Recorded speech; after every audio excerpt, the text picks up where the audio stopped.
ಇವತ್ತು ಇಡೀ ಭಾರತದಲ್ಲಿ BJP ಕೇಸರಿಮಯ ಆಗಿದೆ ಅಂತ ಹೇಳಿದ್ರೆ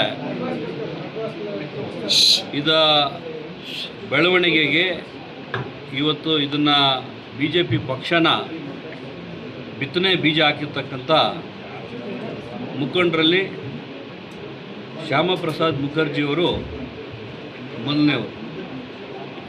ಅವರನ್ನು ಇದು ದೇಶದಲ್ಲಿ ಭಾರತನ ಉಳಿಸ್ಬೇಕು, ಹಿಂದೂಸ್ತಾನ ಉಳಿಸ್ಬೇಕು, ಹಿಂದುತ್ವನ ಉಳಿಸ್ಬೇಕು ಅಂತ ಏನು ಅವ್ರ ಹೋರಾಟ ಇತ್ತು, ಅವರ ಹೋರಾಟದಲ್ಲಿ ನೆಹರು ಅವರ ಸರ್ಕಾರ, ನೆಹರು ಅವರ ಮನೋಭಾವನೆ ಇದ್ದಿದ್ದು ಒಂದು ದೇಶದಲ್ಲಿ ಎರಡು ಧ್ವಜ, ಎರಡು ಸಂವಿಧಾನ, ಎರಡು ಪ್ರಧಾನಮಂತ್ರಿಗಳನ್ನ ಮಾಡಿದವರು ನೆಹರು ಅವರ ಕೊಡುಗೆ.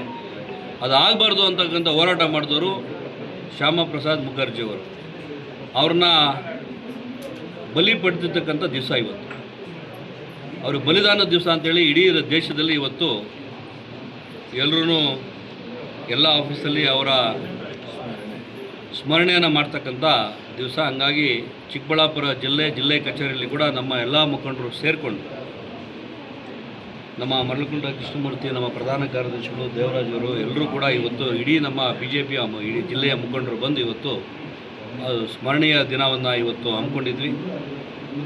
ಅವರಿಗೆ ಇವತ್ತು ಎಷ್ಟು ನಾವು ಸ್ಮರಣೆ ಮಾಡೋದನ್ನು ಸಾಕಾಗದೇ ಇರ್ತಕ್ಕಂಥ ವ್ಯಕ್ತಿತ್ವ.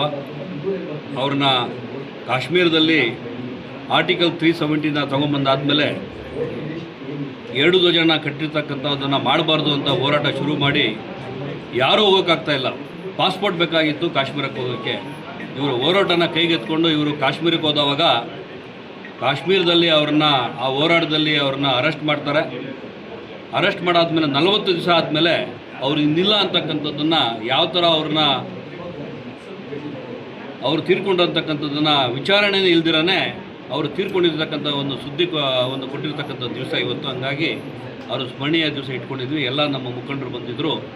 ಅವರ ಒಂದು ಕೊಟ್ಟಿರ್ತಕ್ಕಂಥ ಅವರ ಕೊಡುಗೆ ಭಾರತದಲ್ಲಿ ಇವತ್ತು ಆರ್ಟಿಕಲ್ 370 ತೆಗೆಯತಕ್ಕಂಥ ಕೆಲಸ ಮಾಡಿರ್ತಕ್ಕಂಥ ಮೋದಿಜಿಯವರ ನಾಯಕತ್ವದಲ್ಲಿ ಅಮಿತ್ ಶಾ ಅವರ ಒಂದು ನಿರ್ಣಯ ಇವತ್ತು ಆರ್ಟಿಕಲ್ 370 ಬಿಸಾಕಿದ್ದಾರೆ. ಅವರ ಜನ್ಮಕ್ಕೆ ಇವತ್ತು ಅವರ ಹುಟ್ಟು ಹೋರಾಟ ಬಂದು ಇವತ್ತು ಸಾರ್ಥಕ ಆಗಿದೆ. ಹಂಗಾಗಿ ಅದೇ ನಿಟ್ಟಿನಲ್ಲಿ ಕೂಡ ಇಡೀ ನಮ್ಮ ಚಿಕ್ಕಬಳ್ಳಾಪುರ ಜಿಲ್ಲೆಯಲ್ಲಿ ಕೂಡ ಮುಂಬರುವ ದಿನಗಳಲ್ಲಿ BJPನ ದೊಡ್ಡ ಮಟ್ಟಕ್ಕೆ ಕಟ್ಟಬೇಕು ಅಂತಕ್ಕಂಥ ಒಂದು ಸ್ಫೂರ್ತಿ ತಗೊಂಡು ಇವತ್ತು ನಾವೆಲ್ಲರೂ ಅವನ್ನ ಸ್ಮರಣೆ ಮಾಡ್ತೀವಿ.